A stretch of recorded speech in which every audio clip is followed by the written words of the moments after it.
자, 우리 하나님의 집에 대한 그런 말씀을 나누고 있습니다. 특별히 사람과 하나님이 함께하는 하나님의 집이 어떻게 지어지는가. 그래서 구약에는 하나의 예표로, 그림으로 이제 성막으로 보여주고, 또 결국 그 성막이 하나님의 성전으로 완공되는 것을 통해서 그것을 보여줍니다. 하나님의 성막에서 역사를 지난번에 봤을 때 항상 하나님의 그 성막의 핵심은 그 하나님의 언약궤입니다. 그래서 항상 그 하나님의 언약궤가 하나님의 임재와 영광을 가져오죠. 근데 그 하나님의 언약궤는 항상 성막과 함께 해야 됩니다. 성막과 함께. 그런데 이스라엘 역사를 보게 되면 이제 성막과 하나님의 언약궤가 분리되는 그런 상황 가운데 있을 때 이제 그것을 다시 회복하는 하나님의 역사가 나타납니다. 우리 역시 하나님과 처음에 큰 은혜를 받고 함께 하심을 체험하지만 알게 모르게 우리들도 이렇게 점점점 믿음에 내려가면서 분리되는 그런 상황을 체험도 하죠. 그런데 우리 하나님은 회복하시는 하나님, 또 그것을 회복을 넘어서 확장, 강화시키는 하나님이신 줄 믿습니다. 그래서 이제 그 하나님의 그 언약궤와 성막이 이제 다시 하나 될 수 있는 하나님의 성막을, 하나님의 집을 짓는 사람이 우리가 다윗이었다. 다윗은 하나님 마음에 합한 자였는데, 그가 하나님 마음에 합한 이유는 다른 것이 아니라 하나님의 마음을 알았어요. 하나님의 마음, 하나님의 뜻과 그 목적을 알죠. 우리는 그 하나님의 뜻과 목적에 별로 관심 없이 그냥 우리가 잘 살고 우리 좋고 이 땅에서 행복하면 되지, 이라는 생각을 갖고 있지만 큰 이 우주에 하나님의 목표가 있는데, 목적이 있는데, 그 목적을 만지고 그러한 목적을 향해서 살 때 진정한 누림이 있게 될 줄 믿습니다. 어차피 다윗은 하나님 마음에 합한 자였는데, 근데 하나님의 그 성전을 질 때 하나님께서 성전을 질 수 있는 어떤 자격과 어떤 조건들이 있었습니다. 그것은 다른 것이 아니다. 능력이 많고 지혜가 많고 이런 것은 하나님을 때요. 하나님은 그분은 당연하게 지혜와 능력과 영광이 있으니까 하나님에게 문제가 없는데, 사람이, 타락한 사람의 자기의 실제를 봐야 된다. 그래서 하나님이 다윗에게 실패를 허락하시죠. 근데 특별히 다윗에는 이 두 가지 어떠한 실패가 있었다. 하나는 살인죄, 간음으로 인한 살인죄를 짓고, 그것은 다른 것이 아니라 육신의 죄에 대한 의미입니다. 우리는 우리 스스로, 우리 육신이 얼마나 부패했고 신뢰할 수 없고 믿을 수 없는 존재임을 우리가 알아야 됩니다. 그래서 사도 바울도 말하죠. 내 육신 안에 선한 것이 거하지 않는 것을 내가 안다. 그런 면에서 하나님은 뼈저리게 우리가 우리 육신을 신뢰하지 않도록 어떤 실패를 허락하십니다. 실패를 허락해봐야지 우리 자신을 신뢰하지 않죠. 우리가 우리의 육신을 실제로 진짜 신뢰하지 않을 때, 우리의 부패함을 알을 때 우리는 하나님만 의지하고 그 결과 우리는 은혜를 받게 됩니다. 긍휼을 받게 됩니다. 그러니까 하나님의 은혜를 짓지 않은 사람들, 나에게 주어진 모든 것이 하나님의 은혜구나. 찬양 가사가 좋아서 좋아하는 게 아니라 진짜 나의 상태를 정확하게 알고, 야, 내가 이 하나님께서 주신 이 모든 것이 진짜 은혜구나. 그럴 때 하나님은 바로 그 은혜를 아는 자에게 솔로몬이라는 자를 주신다. 그 솔로몬이 성전을 건축하죠. 그래서 우리가 사무엘하 다시 한번 읽어보면 12장이죠. 24절 25절 다윗이 그의 아내 밧세바를 위로하고 그에게 들어가 그와 동침하였더니 그가 아들을 낳음에 그의 이름을 솔로몬이라 하니라. 야훼께서 그를 사랑하사 선지자 나단을 보내 그의 이름을 여디디아라 하시니 이는 야훼께서 사랑하셨기 때문이더라. 그래서 이 다윗이 하나님의 성전을 건축하는 어떠한 모든 재료를 준비하죠. 그 재료 중에 지난번에 말했지만 하나님의 성전을 건축하려면 거기에 모든 뭐예요? 질 수 있는 그 재료도 있어야 되고, 두 번째는 그것을 질 수 있는 그러니까 재료 중에 가장 중요한 것은 땅이죠. 땅이 있어야 돼. 그리고 그것을 질 수 있는 사람을 얻어야 돼.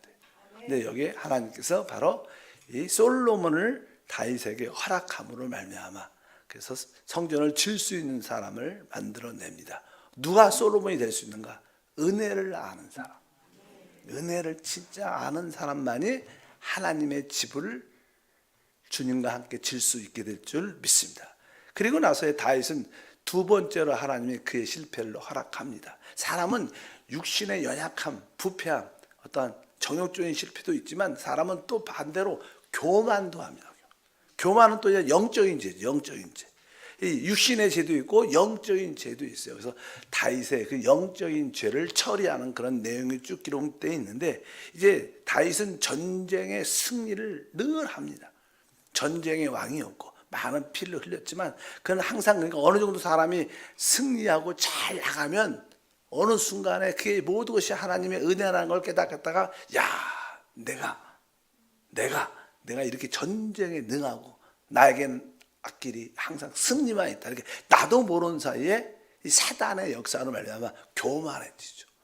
사단도 우리 알다시피 천사장도 자기의 그 영원함을 보고 모든 이 우주가 모든 만물이 자기 손 안에서 통치되는 걸 보고 아주 교만해져서 하나님을 대적하는 그런 교만의 역사가 있는데 이 다윗도 그런 사단의 시험에 빠지게 되죠. 성경은 역대상에 잘 나와요. 역대상 21장 1절에 이렇게 써있습니다. 사단이 일어나 이스라엘을 대적하고 다윗을 충동하여 이스라엘을 계수하게 하니라. 그러니까 내가 가진 이 군대들, 내가 가진 인구, 특별히 여기서는 뭐 군인들을 말하죠. 군인들을 갖고 있어요. 내가 이러한 많은 군사들을 갖고 내가 나의 자기의 능력을 어떻게 과시하는 것이죠. 그래서 그런 배후에 있는 그런 마음을 갖고 인구를 계수하게 합니다. 그러니까 이것은 하나님이 아주 싫어하셨어요. 하나님은 교만한 자를 대적하십니다. 하나님은 교만한 자는 고치지 않습니다. 그냥 버리십니다. 그냥 너 갈 길대로 가라. 하고 싶은데 해라. 그리고 나중에 영원히 멸망으로 끝나지. 하나님은 진짜 교만한 자는 고치지 않고 그냥 내버려 둔다. 교만한 사람들은 처음에는 잘 나가는 것 같아요. 진짜 잘 되는 것 같아요. 왜? 하나님 건드리니까 뭐 승승장구하는 것 같다가 어느 순간에 하나님 그냥 한 번에 무너지죠. 그래서 하나님은 교만한 자를 대적하신다. 그래서 이제 하나님이 이것을 기뻐하지 않았기 때문에 선지자를 통해서 말씀합니다. 그래서 그를 징계를 하죠. 그래서 그 세 가지 징계를 네가 골라라. 그래서 여기 나옵니다. 12절에 보니까 이렇게 나와요.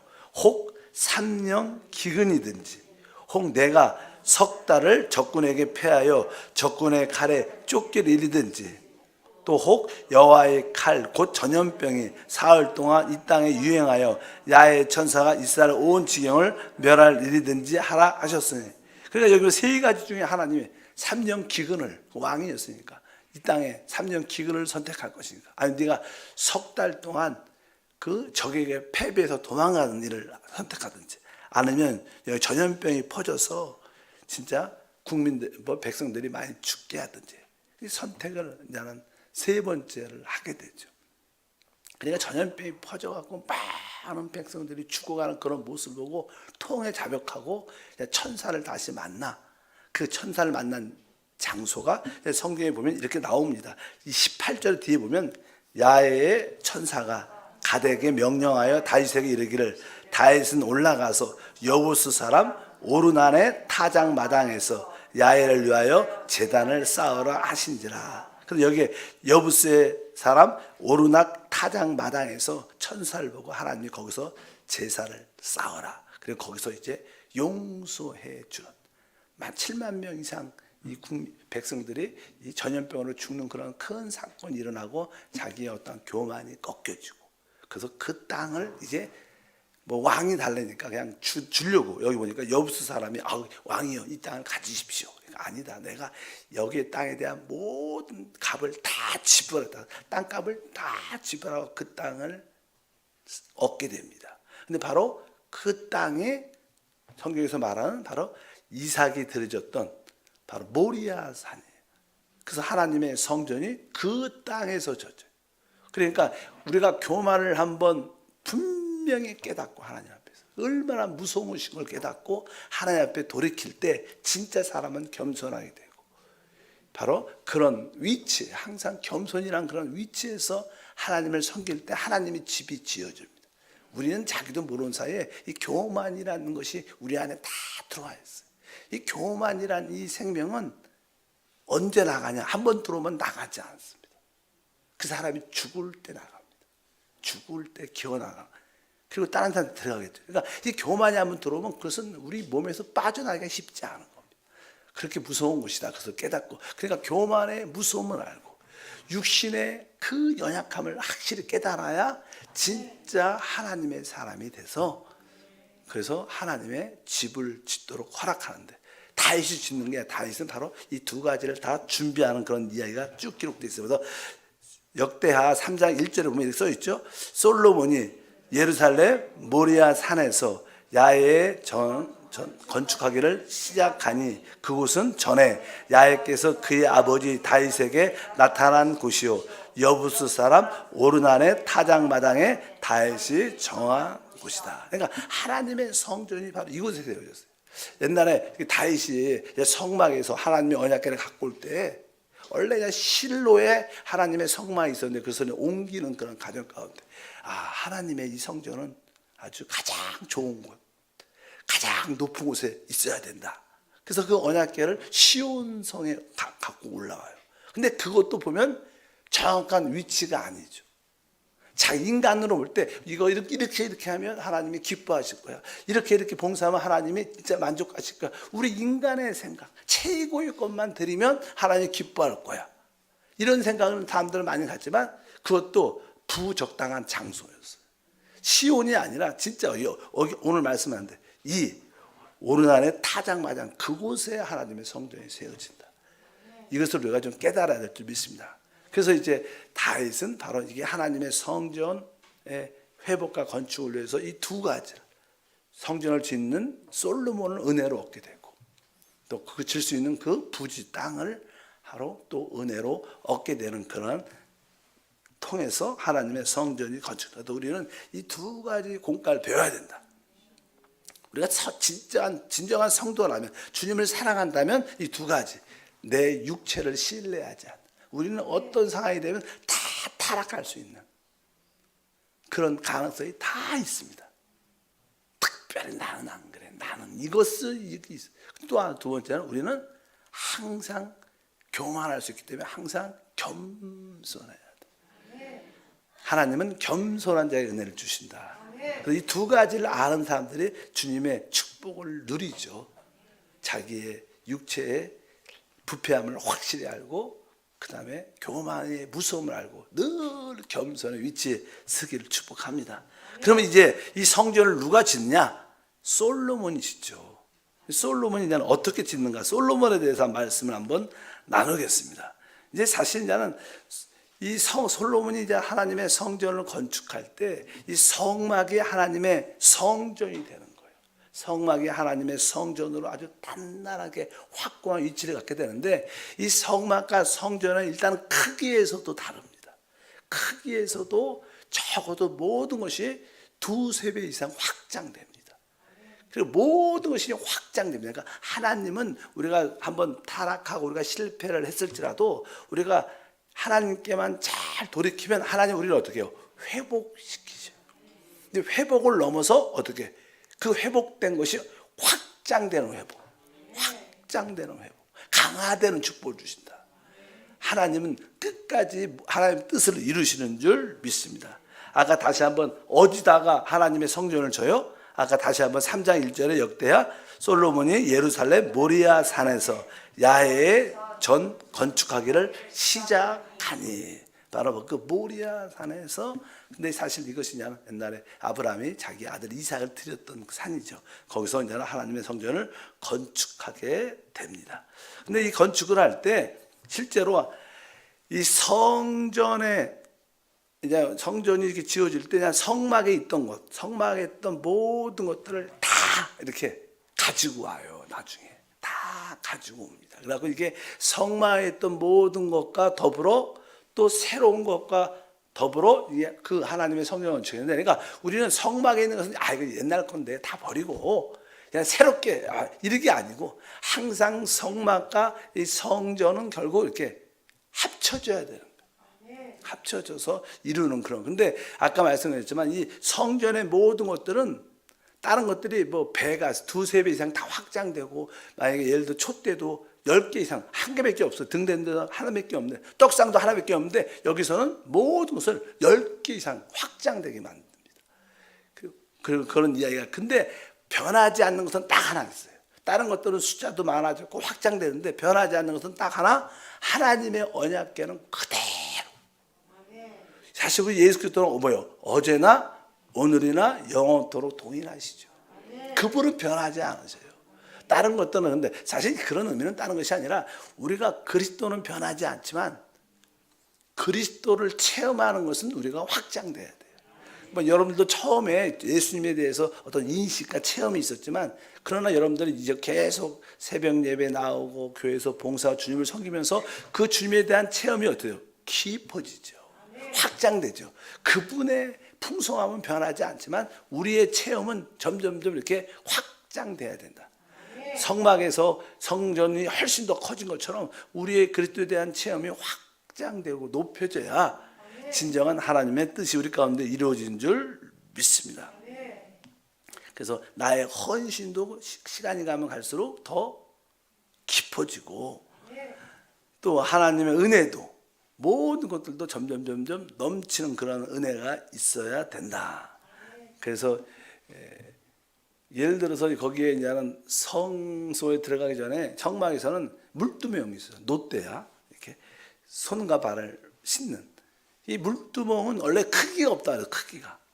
다른 건 다 크기가 있는데 그 크기가 없는 이유죠. 근데 이 물두멍의 크기는 없지만 그게 원래 하나인데, 성경을 보면 그것을 10개 이상 세우는 그런 말도 있고요. 그리고 그 10개 물대야도 노대야도 만들고, 거기에 바다라 큰 연못 같은 큰 물이 있는 것을 또 만들어요. 성경은 거기에 대해서도 이렇게 말씀합니다.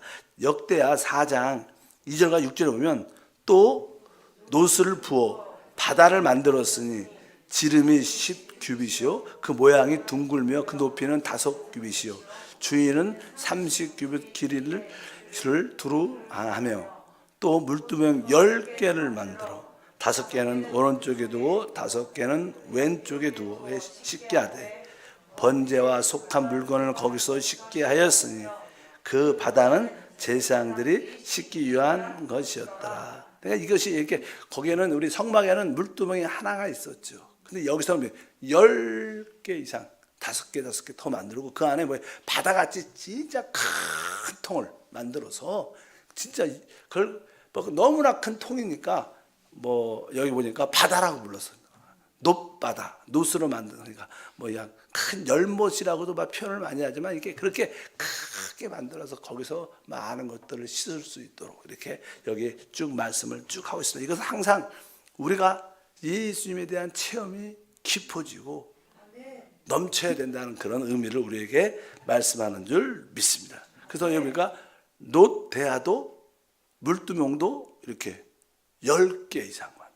옛날에는 하나밖에 없어요. 근데 여기 또 그 안에 성소에 들어가면 떡상도 있어요. 떡상, 진설병성. 여기 보면 4장 8절에 또 상을 10개를 만들어 내전에 안에 두었으니 왼쪽에 5개요 오른쪽에 5개며 또 금으로 대접 100개를 만들어. 그냥 아주 점점점 성전이니까 크게 만드는 거예요. 그러니까 우리가 예수에 대한 그 체험, 누림이 진짜 갈수록 어떻게 깊어지고 커져야 된다. 그것이 뭐예요? 성막에서 성전이 되는 그런 과정이죠. 이런 이야기를 쭉 기록하고 있습니다. 그리고 7절도 한번 보니까 7절 보니까 또 규례대로 금으로 등잔대 10개를, 원래 등잔대가 하나밖에 없었잖아요. 뭐 7촛대는 있지만 그러나 그게 하나인데, 그런 것을 몇 개 만들어요?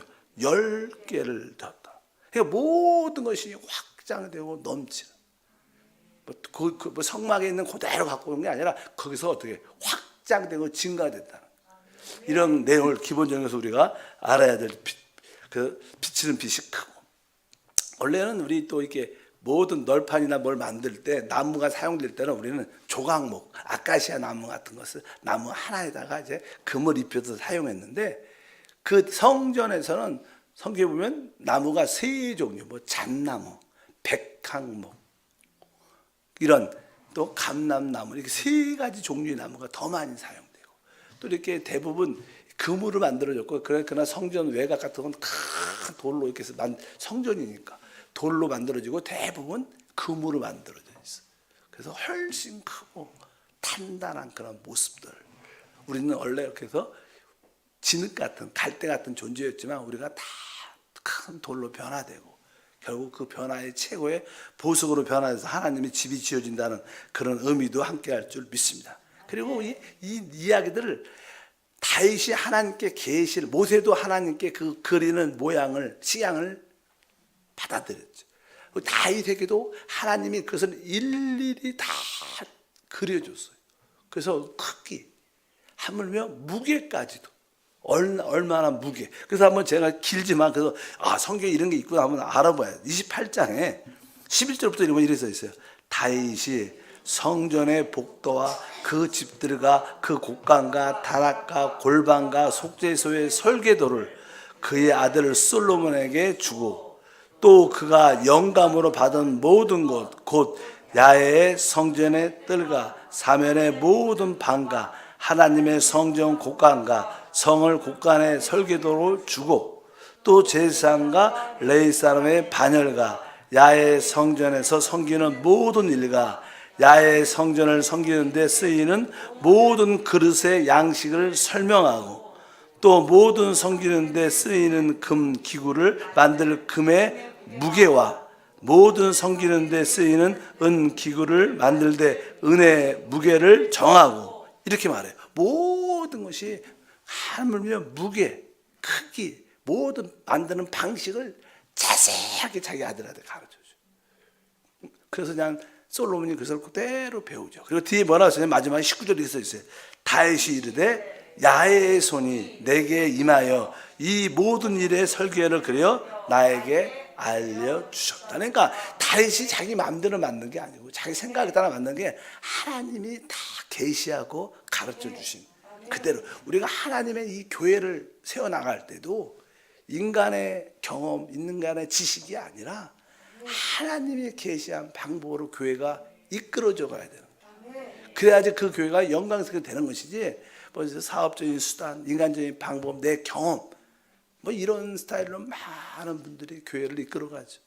뭐 그 나름대로 뭐 잘 될 수도 있고 안 될 수도 있고 그건 두 번째 문제고, 그러나 오늘 말씀에 보면 하나님이 계시한 방법, 뭐 교회의 신약에서 건축은 바로 영과 생명으로 지는 게 교회예요, 사실. 어쩌든지 여기 쭉 보니까 하나님이 이 다윗에게 보여준 그대로를 그 아들에게 그대로 보여줘요. 우리가 보통 교회하면 뭐냐, 오순절 교회하면 뭐냐, 성령의 은사, 방언, 또 뭐냐, 우리는 순복음교회는 뭐 오중복음, 삼중축복, 신유, 또 축사, 귀신을 쫓고, 또 성교, 전도, 뭐 여러 가지 봉사, 구제, 뭐 교회 안에 다양한 내용들이 많죠. 그런데 이러한 모든 것들이 결국 어떻게 균형이 맞아야 되는 거예요. 균형이 맞아야 되는 거예요. 그래야지 그 교회가 합당하게 세워지는 겁니다. 또 어떤 교회는 그냥 한두 가지에만 몰두하는 교회들이죠. 구제, 그냥 구제만 해야지. 또 어떤 교회는 뭐 성교, 뭐 우리 교회도 성교. 그러나 이 모든 것들이 다 균형 있게 이루어져야 됩니다. 우리가 오순절에 성령의 역사를 사모하고 또 방언도 사모해야 되고, 그러나 우리가 또 내주한 그리스도도 사모해야 돼요. 또 우리가 또 신유도 해야지. 병든 자를 우리가 예수님을 고치고 귀신을 쫓아내고, 또 한편적으로 전도도 열심히 하고 한편적으로 성교도 해야지. 그 다양한 이러한 뭐 항목들이 다 이렇게 균형이 맞는 게 중요합니다. 그래서 우리가 진짜 합당한 하나님의 그러한 성전, 영적인 성전, 하나님의 교회를 잘 지어나갈 때 나중에 결국 솔로몬이 하나님의 성전을 다 완공하니까 뭐가 임해요? 하나님의 다시 임재와 영광이 그 성전에 충만해요. 이제 다시 하나님 백성들과 하나님이 하나가 돼서 하나님의 나라 통치가 이루어지는 역사가 이루어진다. 그래서 구약 성경은 뭐 이스라엘 역사지만 사실 하나님의 성막, 성전, 언약궤가 어떻게 그거에 대한 역사예요. 뭐 이스라엘 역사를 알고 뭐 도시를 알고 뭐 그런 것도 중요하지만 실제 핵심은 이게 핵심이에요. 어떻게 하나님의 성전이 지어지는가. 그 성전이 지어질 때 뭐예요? 하나님의 영광이 나타나는 거예요. 우리의 꿈이 뭐예요? 하나님의 임재와 영광을 체험하면서 누리는 거죠. 그래서 여러분들이 그런 은혜가 있기를 축복합니다. 하나님 감사합니다. 다시 한번 하나님의 성막에서 어떻게 성전으로 세워지는가를 다시 한번 보게 하시고 그 성전의 핵심 하나님의 언약궤가 우리의 중심이 되게 하시고 우리 모든 것들이 다 균형이 맞아 하나님의 뜻을 이룰 수 있도록 은혜를 더하여 주옵소서. 무엇보다도 하나님의 성전을 질 수 있는 자격들은 진짜 우리 육신을 신뢰하지 않고 우리 육신의 부패함을 철저하게 깨닫고 또한 우리 교만의 무서움을 철저하게 깨달아 진짜 늘 겸손 안에서 주를 섬기게 하옵소서. 주님은 말씀하셨습니다. 나는 온유하고 겸손하니 나의 멍에를 메고 내게 배우라. 바로 우리 주님만이 주님의 몸된 교회를 세우신 것처럼 우리에게 그런 은혜가 있게 하옵소서. 주 예수 이름으로 기도합니다. 아멘. 하늘에 계신 우리 아버지여 이름이 거룩히 여김을 받으시오며 나라가 임하시오며 뜻이 하늘에서 이루어진 것 같이 땅에서도 이루어지리라. 오늘 우리에게 일용할 양식을 주시옵고 우리가 우리에게 죄 지은 자를 사해 준 것 같이 우리 죄를 사하여 주시옵고 우리를 시험에 들게 하지 마시옵고 다만 악에서 구하시옵소서. 나라와 권세와 영광이 아버지께 영원히 싸움나이다. 아멘. 자, 우리 주 3창하고